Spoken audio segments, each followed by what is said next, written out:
তো অনেকদিন পরে কিন্তু তোমাদের সাথে আবার দেখা হচ্ছে। অ্যাকচুয়ালি মাঝখানে কয়েকদিন খুবই ব্যস্ত ছিলাম, তোমরা হয়তো জানোই অনেকে যে এখানে কিন্তু সিচুয়েশন এখন খুবই খারাপ চলছে। আরজি কলেজের এক ফিমেল ডক্টরের সাথে যে ঘটনা হলো সেটা নিয়ে কিন্তু খুবই প্রোটেস্ট চলছে। আবার যারা প্রোটেস্ট করতে আসছে সেই প্রোটেস্ট বন্ধ করার জন্য কিন্তু যারা গুন্ডা বাহিনী আছে তারা আবার আক্রমণ করছে সেই পিসফুল প্রোটেস্টে। সো চিন্তা করো এখানে কি ধরনের সিচুয়েশন চলছে এখন। ইভেন কালকে আমাদের স্বাধীনতা দিবস গেল 15 অগস্ট, সেটাও কিন্তু আমরা কেউ পালন করিনি এখানে, ঠিক আছে? কারণ আমরা স্বাধীনতা দিবস সেই দিনই পালন করব যেদিন ওই মেয়েটা প্রপার একটা জাস্টিস পাবে, দোষীরা কঠোর থেকে কঠোরতর শাস্তি পাবে, সেই দিনই স্বাধীনতা দিবস মানাবো আমরা। তো আই হোপ তোমরা বুঝতে পারছো যে এখানকার এখন সিচুয়েশন কিরকম চলছে। তো তোমাদের কাছে এটাই বলবো যে তোমরা প্লিজ প্রে করো যাতে সেই মেয়েটা প্রপার জাস্টিস পায়, দোষীদের যাতে কঠোরতম শাস্তি হয়। তো এবার চলে আসি আজকের ভিডিওর কথায়। তো আজকের এই ভিডিওটা যেই টপিকের উপরে সেটা হলো হান্নান, যে মাঝখানে কয়েকদিন জেলে গিয়েছিল আন্দোলন চলাকালীন। সেই জেলে থাকাকালীন তার সাথে কি কি হয়েছে, তার জেলে থাকার এক্সপিরিয়েন্স কি ছিল, বা সে জেল থেকে আসার পরে তার কি অনুভূতি সেটা নিয়ে। তো রিসেন্টলি কিন্তু হান্নানের একটা ইন্টারভিউ বেরিয়েছে যেখানে সে তার এই এক্সপিরিয়েন্স গুলোর কথা বলেছে। তো সেই ভিডিওটাই কিন্তু এখন আমি দেখতে চলেছি। তো আর বেশি কথা না বাড়ি,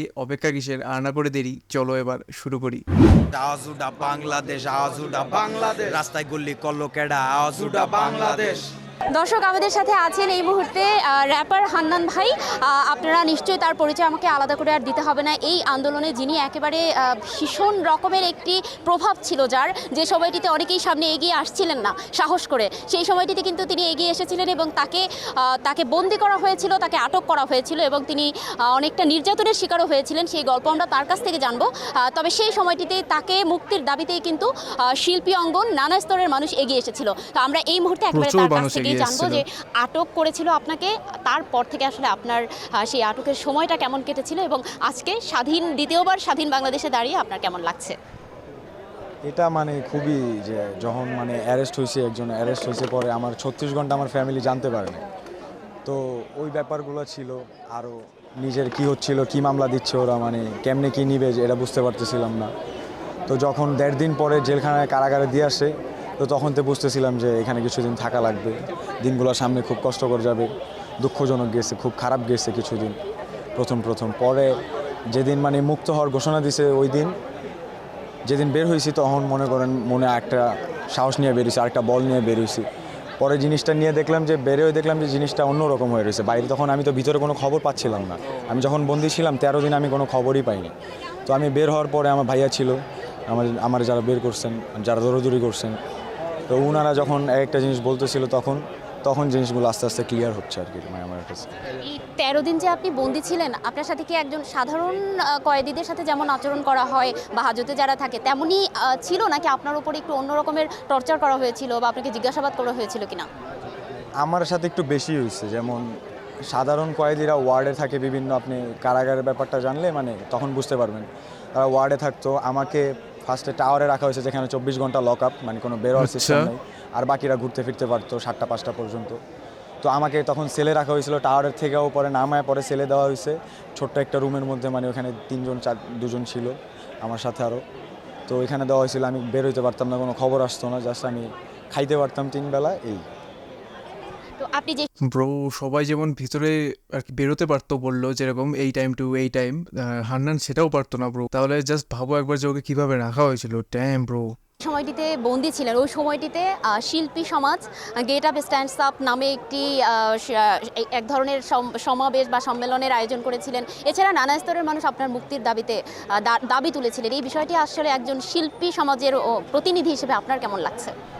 মানে আমার বাপ মা প্রাউড এতে খুব, আমি নিজেই খুব ধন্যবাদ ব্রো। পুরা Bangla rap industry proud bro তোমার জন্য, সিরিয়াসলি। মানে তোমরা যারা তাদের র্যাপের মাধ্যমে প্রতিবাদটা জানিয়েছে তাদের সবার প্রতি পুরো বাংলা কমিউনিটি মানে পুরো প্রাউড।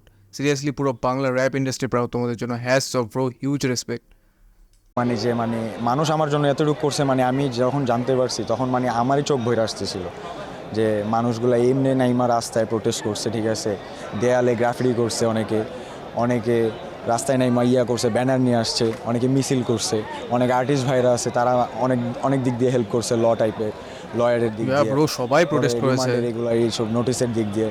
তো সবাই টুকটাক করছে। এর মধ্যে সবচেয়ে বেশি যারা অবদান ছিল আমার ক্রুমেট, আমার বড় ভাই যারা, মানে এরা সারাদিন মনে করেন 24 ঘন্টা ওই থানা জেল এটাই দৌড়াইছে। এই যে সবচেয়ে বড় ছিল উনি, আমার ভাই সেজান ভাই, কথা করা আর্টিস্ট আর কি উনি, আরও আছে স্নেহার ভাইটা আছে, ওরা যারা মানে ডে ওয়ান থেকে সাথে ছিল আর কি, তারাই সাথে ছিল। আর দেশের মানুষ তো মানে আনএক্সপেক্টেড এটা। ভাইদের কাছে একটু যাবো একদম শেষে জানতে চাচ্ছি যে এই মুহূর্তে এই বাংলার মাটিতে দাঁড়িয়ে আপনার এখন আসলে প্রত্যাশা কি? নতুন যে অন্তর্বর্তীকালীন সরকার গঠিত হয়েছে এবং পরবর্তীতে একটি স্থায়ী সরকার গঠন হবে, সেই সরকারের কেমন চেহারা আপনি দেখতে চান? মুক্ত বাতাসে আছি এখন, খুব খুব ভালো লাগতেছে। রাস্তাঘাটে ডিসিপ্লিন দেখছি, অনেকদিন পর নিয়ম কানুন আইসে দেখছি, ঠিক আছে। সবাই ফেসবুকে আমিও কিন্তু এরকম একটা ভিডিও দেখলাম যে স্টুডেন্টরা যেরকম ট্রাফিক কন্ট্রোল করছে, রাস্তাঘাট পরিষ্কার করছে, ঠিক আছে, সব বিষয়ে গিয়ে সেটাকে ঠিক করার চেষ্টা করছে। সো কিছু কিছু জিনিস কিন্তু ফেসবুকে দেখলাম ক্লিপিং, তো এটা দেখে কিন্তু সত্যি খুব ভালো লাগছে আমার, যে এখন কিন্তু চেঞ্জ আসছে তাহলে ধীরে ধীরে। ওকে, দেওয়া হোক, আমরা লিখি আমাদের লেখার হক দেওয়া হোক, আমরা গাই আমাদের গাওয়ার হক দেওয়া হোক, আমাদের আঁকার হক দেওয়া হোক, আমাদের কথা বলার হক দেওয়া হোক। এগুলোই চাই, এগুলোই একটা সরকার যার জামানি দিতে পারে। একটা স্বাধীন নাগরিক যেমনি থাকবে, আমাদের ওই অধিকার নিয়েই আমরা থাকতে চাই, আর আগামীতে এই বাংলাদেশই দেখতে চাই। শুরু থেকে আপনারা আন্দোলনের সাথে ছিলেন, সেই জায়গাটাতে যে অনুভূতিটা ছিল আসলে যে আমরা আজকের এই জায়গাটিতে আমরা আসতে পারবো কিনা, সেই যে একটা শঙ্কার জায়গা ছিল তখন কেমন লাগছিল, এবং এই মুহূর্তে সেই সফলতার একটা জায়গাতে আমরা এসেছি, তবে তারপর অনেক শঙ্কা রয়েছে, এটি নিয়ে কি ভাবছেন? তখন যখন আমরা শুরু করছি তখন ডর ভয় শঙ্কার চেয়ে বেশি ছিল একটা রাগ, একটা জিদ, যে আমাদের ছোটো ভাই বোনরা যারা পড়ালেখা করতেছে, আমরা যারা চলাফেরা করতেছি, আমরা যদি একটা কথা বলার হক না পাই, আমাদের যদি মানে বাক স্বাধীনতা যে জিনিসটা, ওটা তো প্রতিটা জিনিস নিয়ে, মানে লাইফের Facts. বিভিন্ন অ্যাসপেক্ট নিয়ে, বিভিন্ন অধিকার নিয়ে। তো কথা বলা যে একটা অধিকার, ওই জিনিসটা হরণ করা হইতেছে। অ্যান্ড একটা দাবি দেওয়া থাকতেই পারে মানুষের, স্টুডেন্টদের, যে কোনো স্তরের মানুষের দাবি তো থাকতে পারে, সেটা তারা জনগণকে জানাবে, সরকারকে জানাবে। তো ওইটা নিয়ে যদি অত্যাচার করা হয়, ওইটা নিয়ে যদি মারধর করা হয়, আটকায় রাখা, মানুষের থ্রেট দেওয়া হয়, ঠিক আছে, জানের মালের নিরাপত্তা যখন না থাকে, তখন আর ডর ভয় শঙ্কার আগে চলে আসে জিত। তো ওই জিতটা থেকে আমরা লিখছি। এই ছিল হান্নানের 13 দিনের জেলের এক্সপিরিয়েন্স। প্রথমত হান্নানের সাথে অবভিয়াসলি এটা খুবই খারাপ একটা জিনিস হয়েছে, এইভাবে আর্টিস্টকে ধরে নিয়ে যাওয়া হয়েছে, মানে জবান খুললেই জবান সেলাই, এরকম একটা ব্যাপার। তারপরেও তাকে জেলের ভিতরে নিয়ে গিয়ে আলাদা রাখা হয়েছে। জেলের ভিতরে কয়েদিদের এই টাইম টু এই টাইম বাইরে বেরোতে দিত, সেখানে হান্নানকে সেটাও বেরোতে দেওয়া হয়নি। তারপর জেলের অন্যান্য কয়েদিদের সাথে যেরকম ট্রিট করা হতো, হান্নানের সাথে কিন্তু সেরকম করা হয়নি। সো এই জিনিসগুলো কিন্তু হান্নান এই ইন্টারভিউতে বললো। তো অবভিয়াসলি সেটা শুনে সত্যি খুবই খারাপ লাগলো যে তাকে কিন্তু এই 13 দিন খুবই কষ্টের মধ্যে রাখা হয়েছিল। তার কাছে কিন্তু এই 13 দিনের টাইম পিরিয়ডটা খুবই হার্ড ছিল, সেটাই কিন্তু বোঝা যাচ্ছে তার কথা শুনে। ইভেন সে জেলে থাকাকালীন বাইরে কি চলছিল, বাইরের কি খবর, সে কিন্তু সেটাও বিন্দুমাত্র জানতো না। সে বাইরে আসার পরে এত কিছু জানতে পেরেছে। তো একবার চিন্তা করে দেখো সে কি পরিস্থিতিতে ছিল, ঠিক আছে। তারপর সেজান তার যে বক্তব্যটা দিল, সেজান কিন্তু সত্যি খুবই ফ্যাক্টস বললো যে অবভিয়াসলি সবার বাক স্বাধীনতা থাকা উচিত, তাদের থেকে এই অধিকারটা কেড়ে নেওয়া উচিতই না, একদমই না। তারপর কিন্তু অবভিয়াসলি মনে একটা জেদ চলেই আসে যে কেন দেবে না, দিতেই হবে। সো এই জিনিসটাই কিন্তু সেজান এখানে বললো। তো সবার শেষে একটাই কথা বলবো যে তোমরা সকলে সুস্থ থাকো, ভালো থাকো, আর এই নতুন বাংলাদেশকে ভালোভাবে গড়ে তোলো। আর ভিডিওটা যদি এফডি দেখে থাকো তাহলে প্লিজ একটা লাইক করে দিও, আর তার সাথে প্লিজ চ্যানেলটাকে সাবস্ক্রাইব করুন। তোমাদের একটা সাবস্ক্রাইব কিন্তু আমার জন্য বড্ড মোটিভেশন, আর এই মোটিভেশন দিয়ে কিন্তু আমি ভিডিও বানাই। তো উইথ দ্যাট সেড গাইজ, আজকের মতো কিন্তু এখানেই দেখা হচ্ছে আমার পরের ভিডিওতে। Till then, by.